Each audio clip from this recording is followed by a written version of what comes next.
Hello student, मेरा नाम संतोष मंडल है। मैं फिर से आप सभी को मेरे चैनल में स्वागत करता हूँ माय डियर स्टूडेंट्स। आइए, आज कल मैंने आईआईटी एग्जाम और सीईटी के बारे में बता दिया। थोड़ी बहुत इन्फॉर्मेशन मैंने आपको दे दिया था, ठीक है, कि बेस्ट कौन सा है। आज हम बात करेंगे कि आईआईटी एग्जाम वर्सेस गेट। ठीक है, आईआईटी एग्जाम के बारे में मैंने आपको कल बता दिया। अगर नहीं देखे तो आई बटन में आपके ऑप्शन मिल जाएंगे, वहां आके जाके भी आप देख सकते हो। फिर भी यहाँ मैं आपको थोड़ी सी और बता देता हूँ। ठीक है, आईआईटी किस लिए होता है? ये मास्टर्स करने के लिए ही होता है। ठीक है, मास्टर्स के लिए या फिर एमएससी क्या क्या कर सकते हैं। एमएससी आप कर सकते हैं, है ना, या फिर एमएससी के साथ आप पीएचडी भी कर सकते हैं। ये डुअल कोर्स है। ठीक है, आप एमटेक भी कर सकते हैं। ठीक है ना, एमटेक के साथ इंटीग्रेटेड पीएचडी भी कर सकते हैं। ये बहुत खासियत है इसकी। ठीक है, और आप मास्टर्स कहाँ कर सकते हैं? ये आईआईटीज है, एनआईटीज है ना, आईआईटीज, एनआईटीज एंड आईआईएससी, ऐसे कई सारे अच्छे इंस्टीट्यूशन हैं। वहां पे आप अपनी मास्टर्स कर सकते हैं if you qualify the jam exam. Okay, अब आते हैं गेट। गेट के नाम ही होता है क्या है? गेट मतलब ये होता है क्या? ये गेट ही नाम से ही पता चलता है ना, कि गेट हमारे लिए खुल गया, है ना बेटा। ये तो मजाक की बात है। ग्रेजुएट एप्टीट्यूड, ये ग्रेजुएट है, मिनिमम रिक्वायरमेंट इसमें भी ग्रेजुएशन चाहिए, इसमें भी ग्रेजुएशन चाहिए।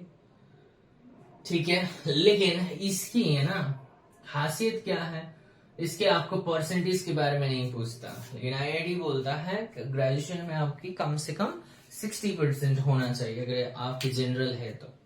SC/ST है तो 50% है, लेकिन इसके लिए कोई ऐसे रिक्वायरमेंट नहीं है। ठीक है, अब चलते हैं। ये graduate aptitude test in engineering college में ही आप कर सकते हैं। इंजीनियरिंग कॉलेज में आप अगर गेट एक बार क्वालिफाई कर दिया, इसकी बेनिफिट मैं आपको बता देता हूँ। अब आईआईटीज में, एनआईटीज में, आईआईएससी में भी अपने आप गेट के थ्रू से मास्टर कर सकते हो, एमएससी भी कर सकते हो। ठीक है, गेट के अगर आपके अच्छे स्कोर है ना, तो आप पीएचडी भी कर सकते हो।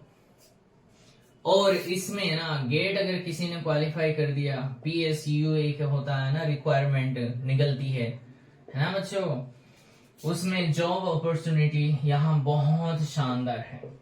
गेट के लिए जॉब अपॉर्चुनिटी बहुत शानदार है, लेकिन आईआईटी एग्जाम में मास्टर्स करने के बाद आपको मिल सकता है। लेकिन गेट अगर once if you qualify once GATE, then you have a PSU, है ना। ये आपके जॉब अपॉर्चुनिटी वहां मैंने फ्रिक्वेंटली मिल जाता है।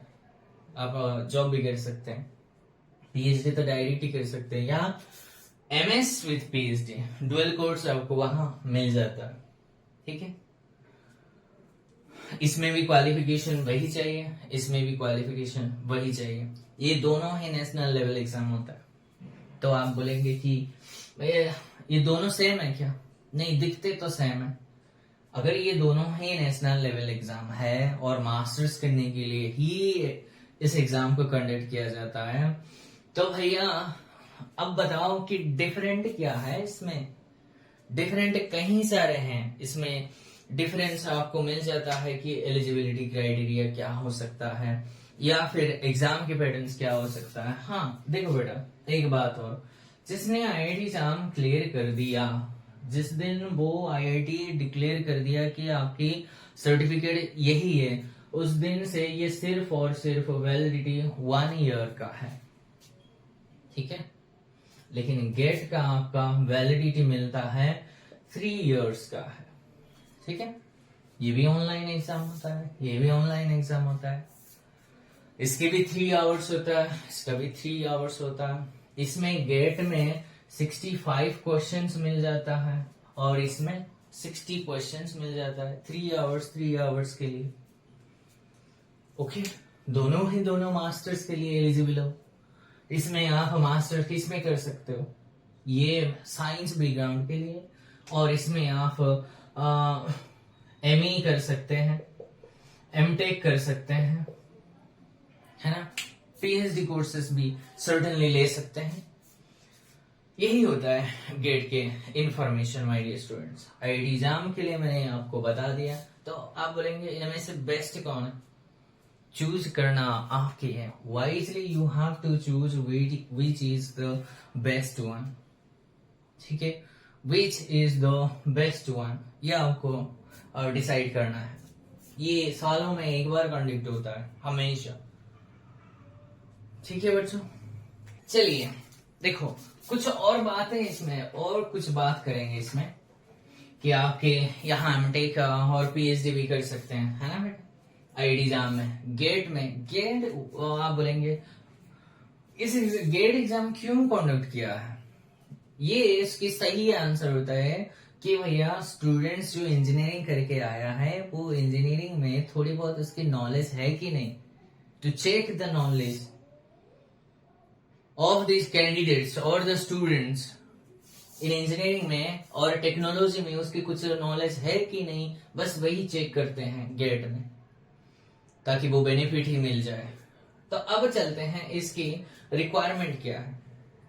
अगर आप आईआईटी कब दे सकते हैं एग्जाम, है ना, मतलब कोई बच्चा अगर ग्रेजुएट है, ठीक है बच्चों, अगर उन्होंने ग्रेजुएशन कंप्लीट कर दिया वो तो अपीयर करेगा ही करेगा। कोई बच्चा कहता है सर मैं मीन्स बीएससी या फिर बीएससी है ना, बीएससी के थर्ड ईयर में एंट्री हूं, थर्ड ईयर, वो बच्चा भी आईआईटी एग्जाम के लिए वो अपीयर कर सकता है, ठीक है। और गेट के लिए सेम है ना, सेम है। अगर उन्होंने क्या कर रखा है, 4 इयर्स बीई कर रखा है, बीई अगर कर रखा है, या फिर बीटेक कर रखा है, बीटेक कर रखा है, ठीक है। कि कहां से 4 इयर्स इसलिए बोला, 4 इयर्स मैंने इसलिए बोला क्योंकि कई बच्चे 12th के बाद चले जाते हैं, है ना, या फिर 3 इयर्स की उन्होंने अगर डिप्लोमा कर रखा है, डिप्लोमा कर रखा है कहीं भी रिकॉग्नाइज्ड इंजीनियरिंग इंस्टीट्यूशन में, ठीक है, और टेक्नोलॉजी में है, आर्किटेक्चर है, कॉमर्शियल एटसेट्रा, कई सारे ऐसे ब्रांचेस होते हैं, उसमें 3 इयर्स के डिप्लोमा कोर्सेस अगर उन्होंने किया है तो वो गेट के लिए एलिजिबल है। और गेट तो भैया मास्टर्स के बाद भी देते हैं बच्चे, मतलब उन्होंने क्या कर रखा है, एमएससी कर रखा है, मैंने मास्टर कंप्लीट हो गया, एमएससी कंप्लीट हो गया है, फिर भी वो गेट एग्जाम बच्चे अभी भी देते हैं। मेरे कई सारे ऐसे स्टूडेंट्स भी हैं वो अभी गेट भी एग्जाम देते हैं, क्योंकि मैं आपको CSIR और IIT जाम और गेट, उसके बाद SSB एक होता है, एंड CU CET और PG एंट्रांस तो कुछ भी आप दे सकते हैं। इतने सारे सब्जेक्ट्स एक झटके में मैं आपको पढ़ा देता हूं। कई लेवल्स की कॉम्पिटिटिव एग्जाम के लिए, यही तो मैथमेटिक्स का यही खासियत है। ये मैथमेटिक्स ब्रांच के लिए मैं स्पेसिफिकली पढ़ाता हूँ। इतने सब्जेक्ट, इतने जो एंट्रेंस एग्जाम होते हैं वो ओनली मैथ्स के लिए मैं पढ़ाता हूँ, ठीक है। लेकिन ये जो इंफॉर्मेशन है वो तो जनरल है बेटा, ये तो कई सारे ब्रांचेस के लिए, लेकिन पढ़ा तो रहा हूं मैं ये एग्जाम्स के लिए मैं मैथ सिर्फ पढ़ाता हूं। ओके माय डियर स्टूडेंट्स, तो कौन सी बेस्ट है? दोनों ही बेस्ट है।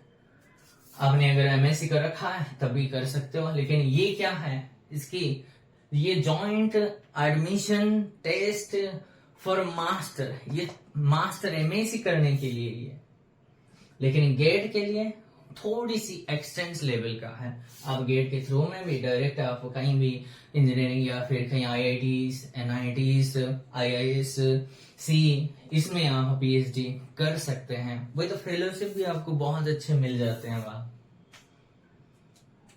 लेकिन अब मैं जहां मैं PhD करता हूं ना बेटा, उसमें मेरी एक दोस्त है, वो तो गेट में बहुत अच्छी रैंक आया है, रैंक बहुत अच्छी है, लेकिन वो सेंट्रल यूनिवर्सिटी में करता है ना पीएचडी, इसलिए उसको फेलोशिप नहीं मिलता। ठीक है, आपके पास गेट होंगे लेकिन वो पीएचडी करता है, कर सकता है, कर सकते हो आप भी, लेकिन अगर आपके फेलोशिप भी हाई लेवल का मिलता है 31, जैसे कि जेआरएफ के बारे में भी, सीएसआईआर नेट जेआरएफ जैसे फेलोशिप देता है, अभी तो वो बढ़ गया है, अच्छी बात है, 37 पर मंथ मिल जाता है और एचआरए वगैरह मिल जाता है। वो तो डिपेंड करता है किस इंस्टीट्यूट पे आप पीएचडी करते हो।